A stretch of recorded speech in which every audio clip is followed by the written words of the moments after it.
Hello，大家好啊！今日咧就嚟試下拍呢個零基礎教學片啦。我亦都希望嘗試一個好有系統咁樣教啦。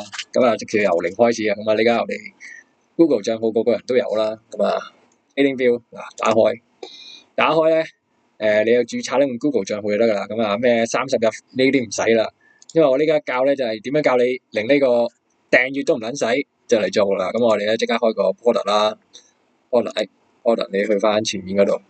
Product 即係 Screener 啦，我哋直接用呢個 TradingView 嘅 Screener 咧都夠啦，其實咁啊好啦，懶嘅，咁啊呢度咧你直接揀你想要咩區間入邊嘅 volume 啦，或者呢個相對嘅 volume 都得啦，咁啊你求其揀啦，1個月之後咧你咁揀個 descending 啦，咁啊呢度佢大概標咗幾多咩嘅，啊例如呢個刪咗佢先，咁啊用翻普通個呢個 volume， 普通呢個 volume 用 descending。1日裏面咁你可能教翻又1個月啦，嗱1個月，咁啊你又做啲出名啲啦。啱先我哋睇下呢個啦，咁我哋可以睇下佢幅圖嘅，你睇下佢幅圖咧，會唔會嗰啲三尖八角嗱呢啲咧？咁你唔好理佢啦。呢係啦，例如你睇翻呢個 SpaceX 啦，咁啊 SpaceX 開始啦，咁就好。呢啲都係 Screener 啦 ，OK。NVIDIA 第3啊，係啦，咁我哋呢家咧就攞呢個 SpaceX 同埋 NVIDIA 開始啦，係啦。首先咧，我哋打開呢幅圖咧，去翻 NVIDIA 先，係啦。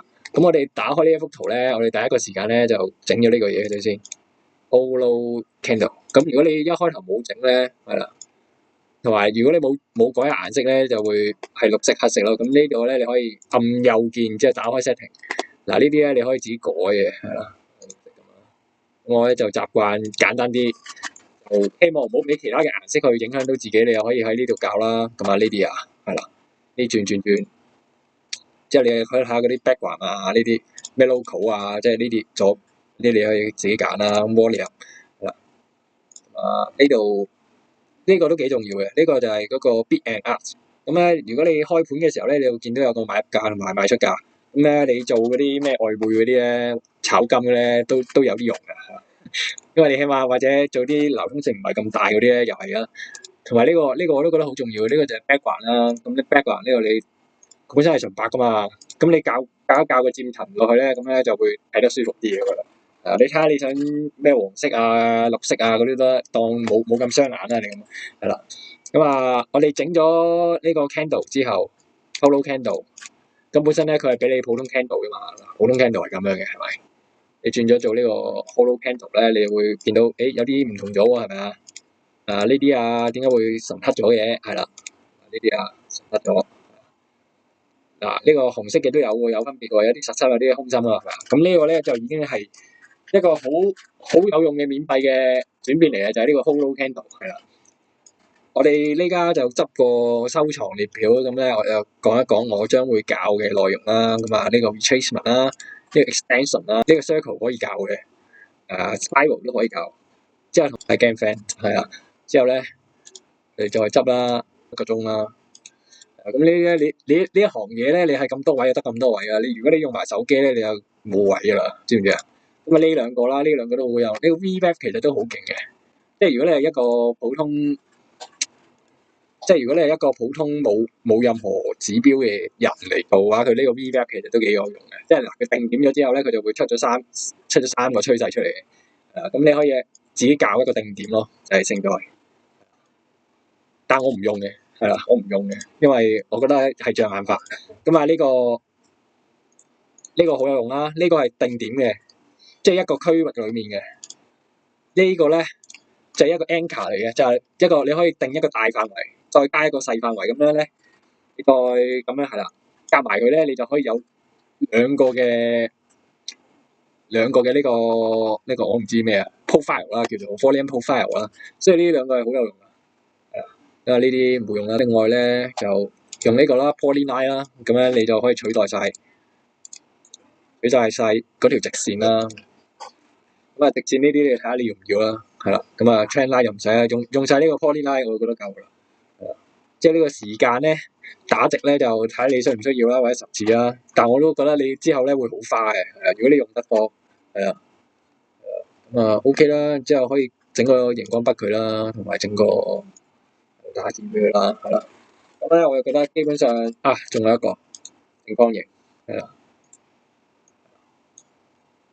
你可以咁樣執一執佢啦，咁就夠啦，我覺得基本上係啦。呢個你可以選擇要唔要嘅，即係咧你可以自己搞，咁樣係咪靚好多？我覺得即係總比好過你個咩 long position、short position 好啦，我覺得係啊。熒光筆就通常咧我哋咁樣點一點嘅啫，即係你去記錄一下你嗰個買入價、賣出價咁樣咯。係啊，咁呢個同埋佢有個曲線啊嘛，你就當如果你睇升嘅，你咪咁樣咯。係啊，即係你可以等佢，之後你又可能成功咗，但係我都唔會用。係啦，咁我好簡短嘅，咁樣執好咗呢個嘢，咁就算噶啦。係啦。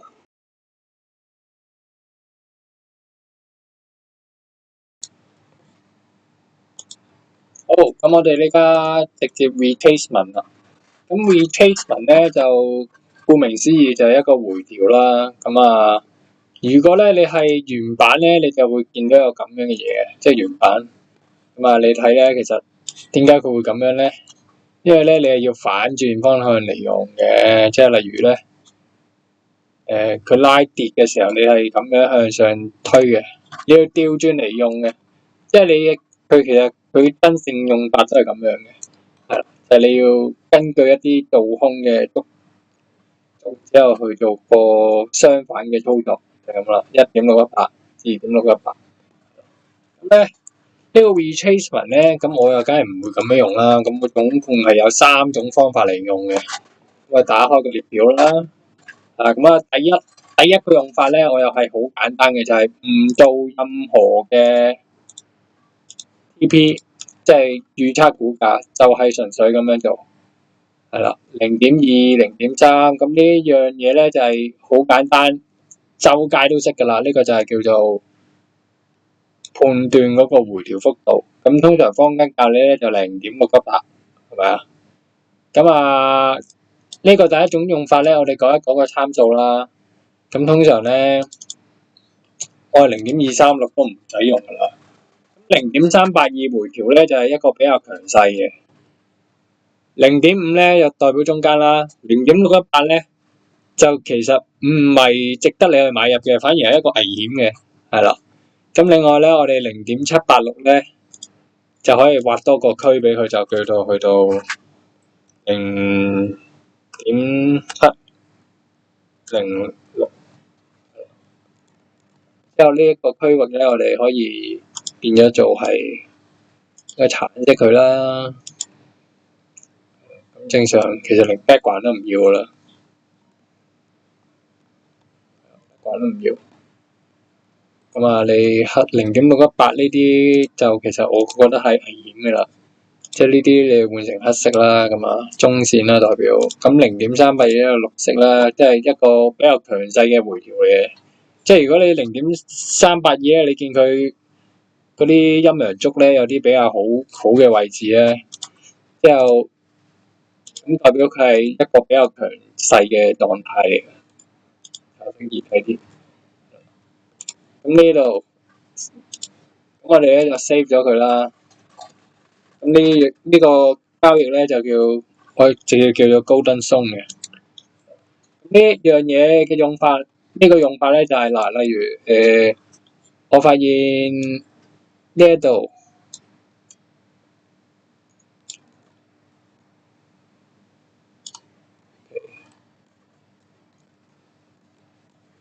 我當假設呢一度我哋有個背離，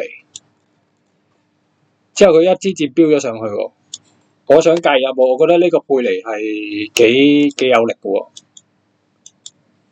即係將來我先再教你指標啦，係啦。咁呢個背離有力嘅喎，咁你見佢喺0.5，即係你再放大佢縮睇，佢呢支係做空嘅尾巴仔嚟喎，咁呢啲其實都係一個算係做多嘅信號啦，即係佢呢度做多嘅，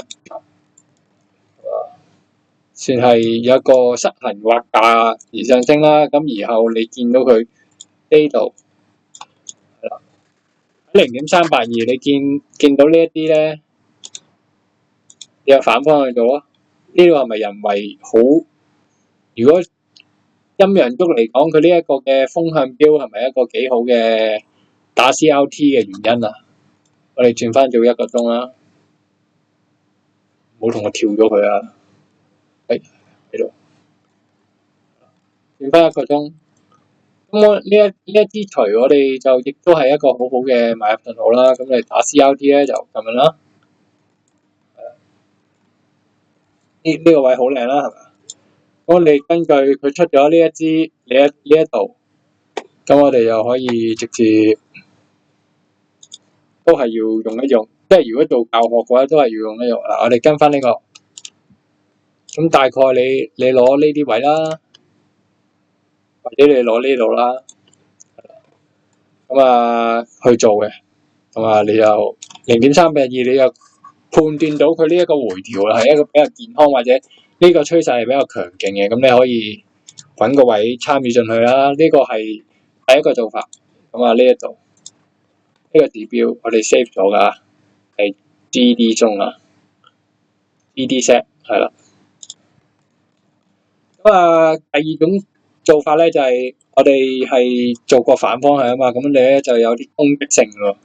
咁啊修改佢個參數啦。咁我哋今次咧就唔係呢個啦，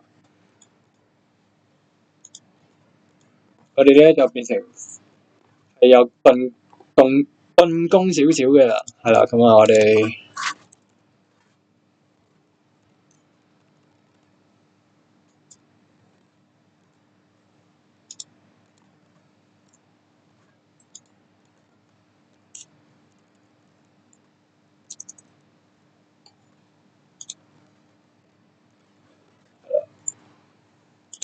你搞一搞啲顏色啦。咁我哋如果係一啲比較短炒嘅玩家咧，我哋咧其實咧就所有嘢係拎1:1嘅，係啦，我哋拎1:1。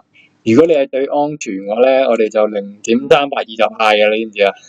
即係以我嚟講啊，咁通常我就攞到2.618對盡，即係我唔會祈求會有咩3.618、4.618，我係完全唔會相信，係啦，因為呢個行情就代表嗰個散戶太過犀利，散戶太過多，咁亦都唔係一個好嘅市況啦。你唯獨係少少嗰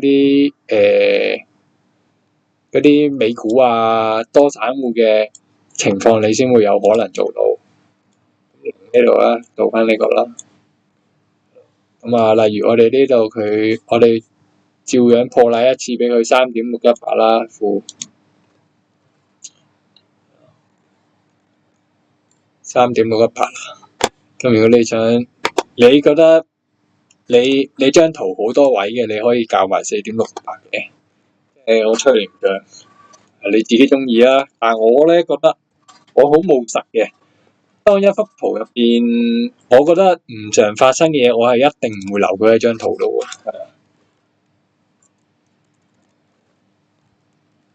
咁啊，我哋入好咗呢個第二個參數啦，就有少少進攻性噶啦。係啦，就係你可以顯示有啲嘅 TP 啦。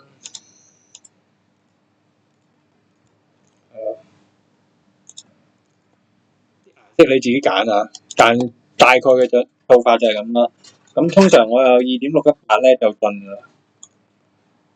通常我去到1.618，我都覺得已經係了不起，因為1.618嘅成因就係因為有散戶咯，知唔知啊？但如果你係冇任何嘅散戶咧，你所有嘅交易其實都係打呢個1:1，即係例如你咁做啦。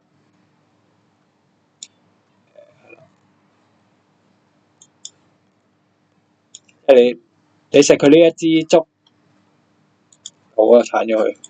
你食佢夠呢一支竹，你所做嘅嘢，你就係要抽乾呢班做空嘅人。你覺得呢班做空嘅人做錯咗，你要去攻擊佢，咁咧你要食盡佢咧，就佢只係會有1:1嘅幅度，因為佢所產生嘅力量就係1:1。係啦，而當佢 stop loss 咗咧，你會唔會有陣時咧發現佢會無啦一下升咗上嚟塌翻落去啊？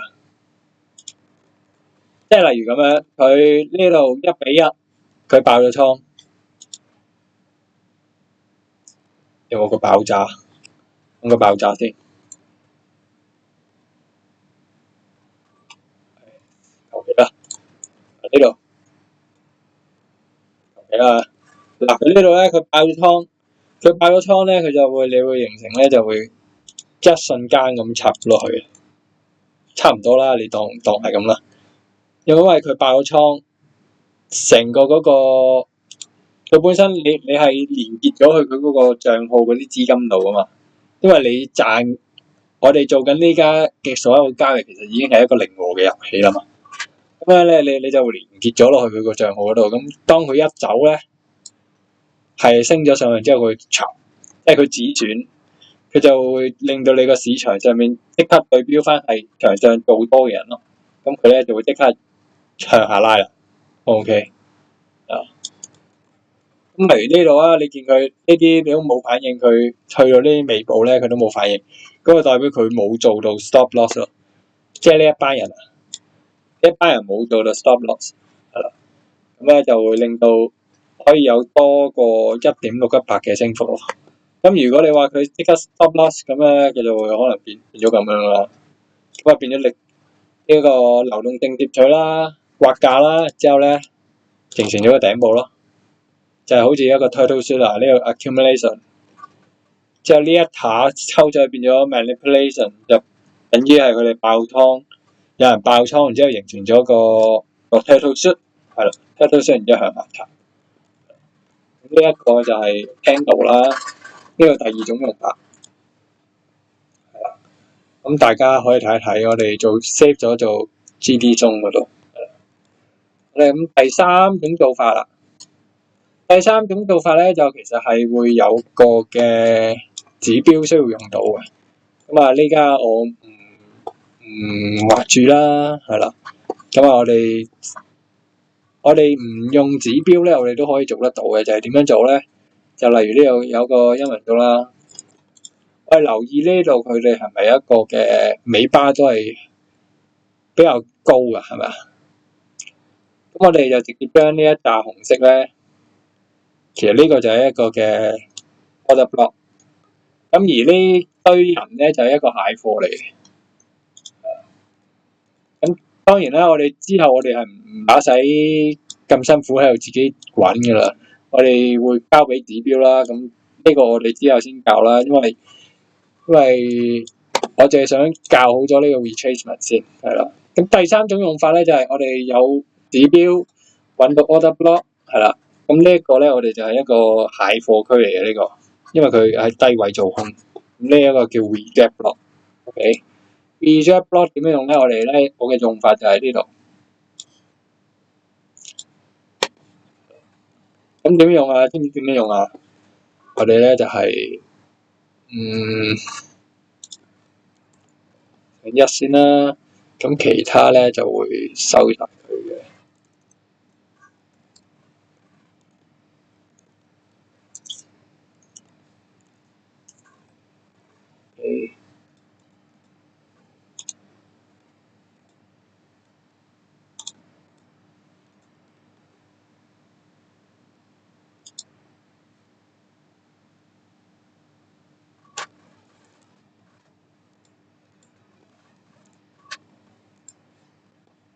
OK，咁咧就係咁啦。一個咧就1.618，一個咧就負0.618。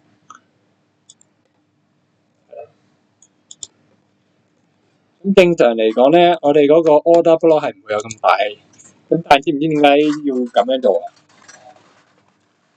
當你喺呢度想做個交易嘅時候，你可能喺個高位度，喺個高位嗰度，而有一個好重要嘅因素咧，就係0.618係代表散戶嘅數量嘛。咁所以咧，呢一個 order block 入邊咧，你可以大概預估佢會穿過佢嘅。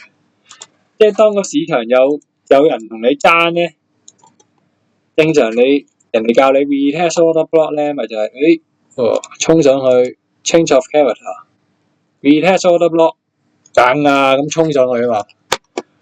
但係當你做多嗰幾次之後，你可能呢個 order block 咧，你會沉落去嘅，知唔知啊？因為有其他嘅參與者喺度，咁所以咧，你見到呢個係一個做空嘅蟹貨區，即係例如低位做空，或者有啲時候就係高位做多。咁呢一樣嘢咧，我哋叫佢做 rejection。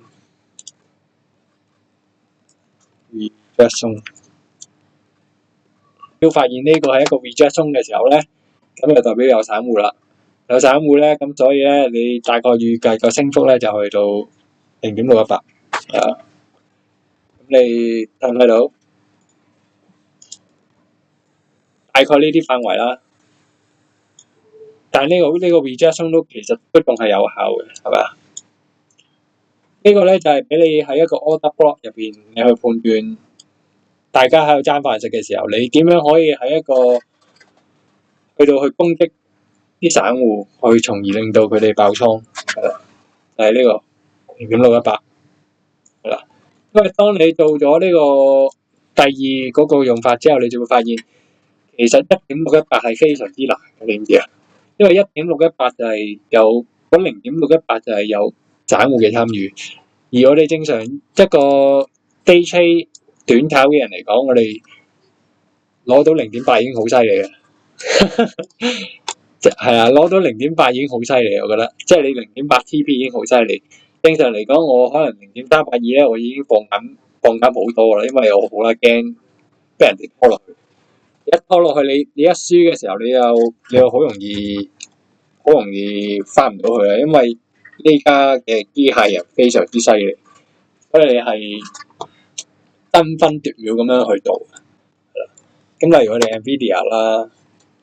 呢啲你 set 個價喺，你見到呢個 order block 有一啲撈底，你嘅基本上係完全係英品撈底咯。即係配搭呢啲少少陰陽燭啊，呢啲呢支靚到爆啦！呢一支尾巴向上夾硬執落去啊！呢啲又係啦，實心嘅夾硬執落去。嗱，呢啲已經收地啦，呢啲減咗。咁啊，佢呢班做空嘅夾咗佢哋啊，因為後尾你呢度佢係一局咁樣打啊，你總之所有都係，咁你咪根據呢一支咯。你見到佢實心嘅喎，咁啊呢啲你又啊，你見到實心嘅喎，你咪根據佢做，因為你都係可以有個比較好嘅升幅嘅。咁我哋例如你咁樣配合呢個 order block 咁做咗之後咧，咁你都可以呢個 save 咗佢先。save 咗佢先。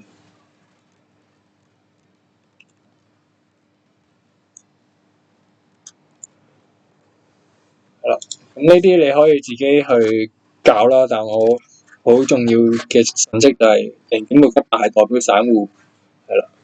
咁啊，你呢啲顏色嗰啲你自己去搞，係啦。咁就我哋可以再配合埋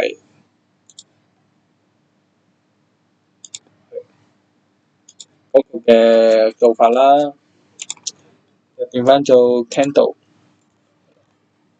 我哋咧就根據翻呢一度做空嘅資金咧，我哋又可以大概係咪啊？頂籠你去到1嘅咋 ？OK 啊？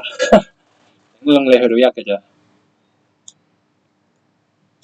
即係我哋係根據呢一支做空嘅人去做，你啊，好揾水嘅咋，知唔知啊？你話你唔好下下都出，即係祈求話咩有1.618啦，1.618係好好彩，有好多散戶，有好多柒頭，有好多傻仔喺呢一段入邊過程入邊呢度過程啊，啲戇鳩仔喺度做空嘅時候，有啲傻仔睇唔清個市場亂咁做喺度做空，先可以打到1.618，知唔知？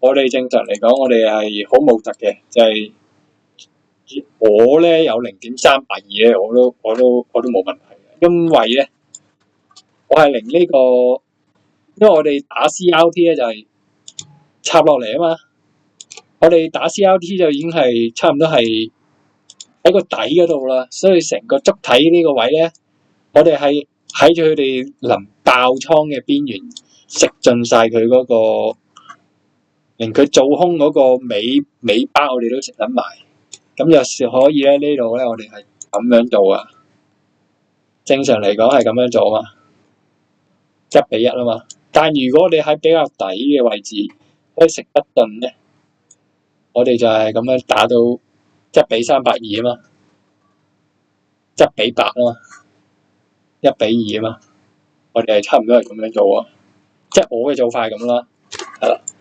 係我哋可以揾到一啲比較低嘅位置，而從而去食晒所有嘅幅度。咁啊，呢家我哋就介紹完呢個 retracement 嘅3種用法啦。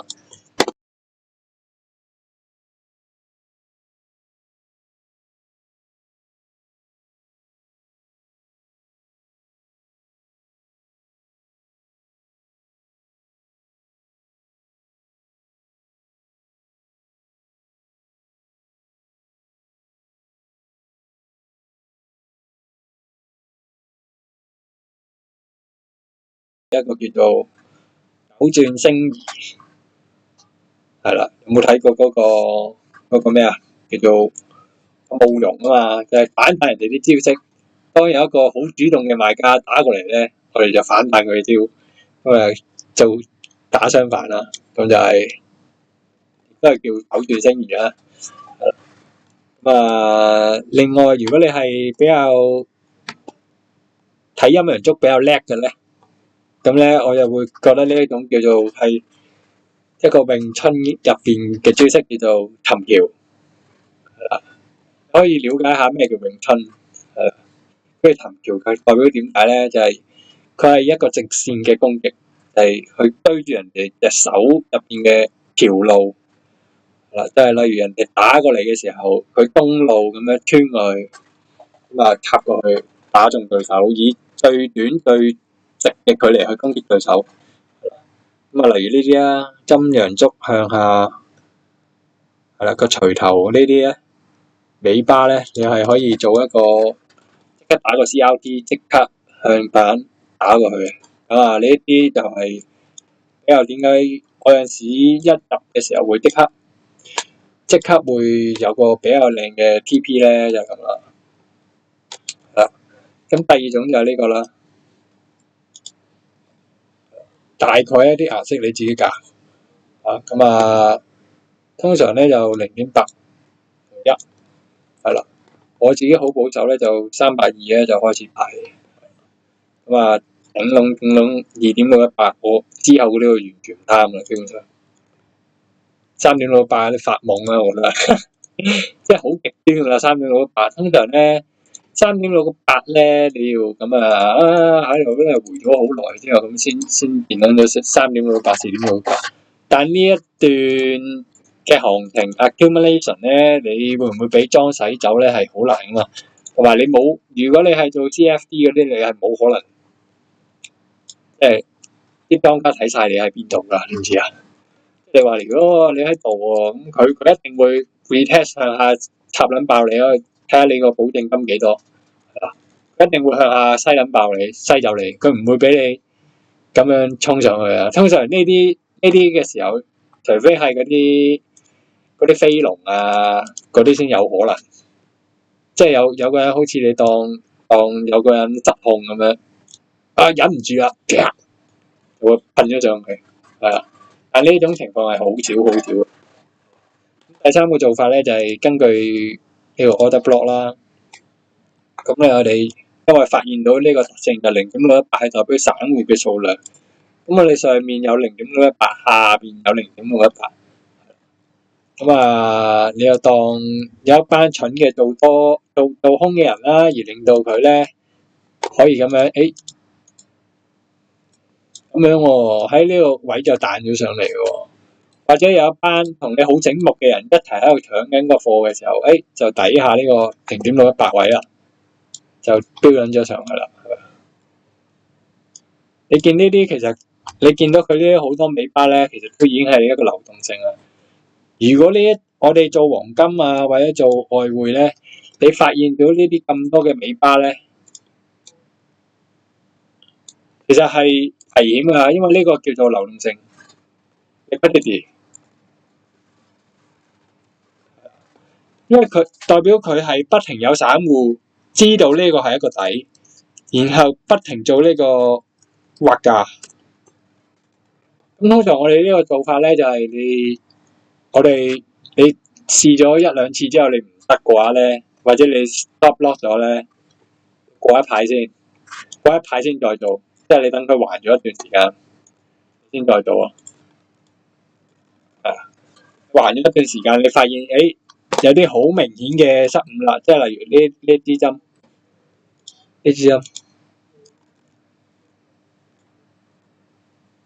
呢個咁長尾巴嘅時候，你咪先再打落去咯。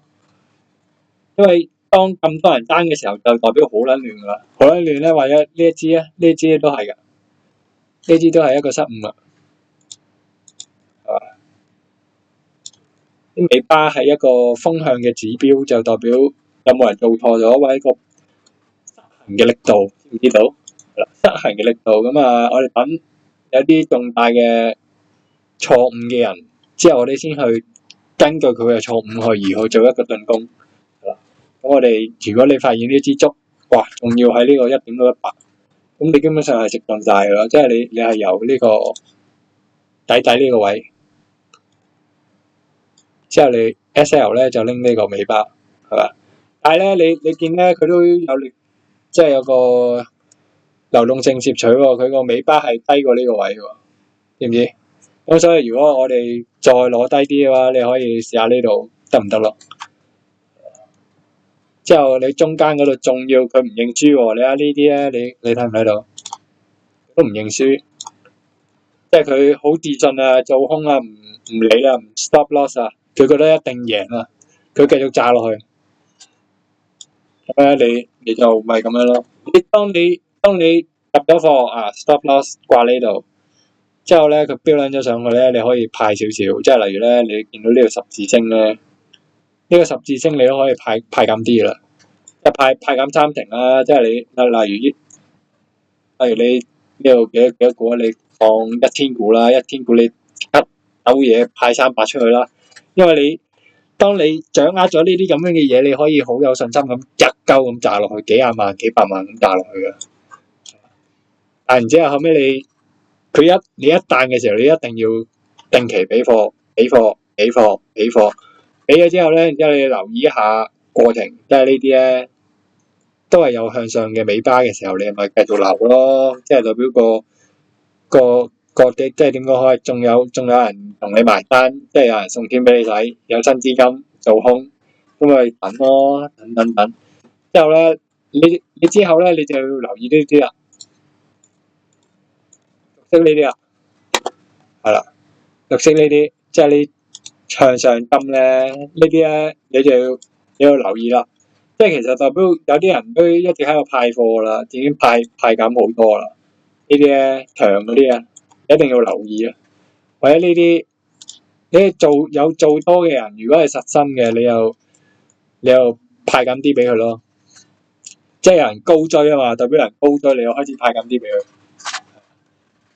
你留意呢啲，然之後你就要盡量出貨。係啦，咁啊已經講多咗啦，好長時間。係啦，咁啊呢度係3種用途。係啦，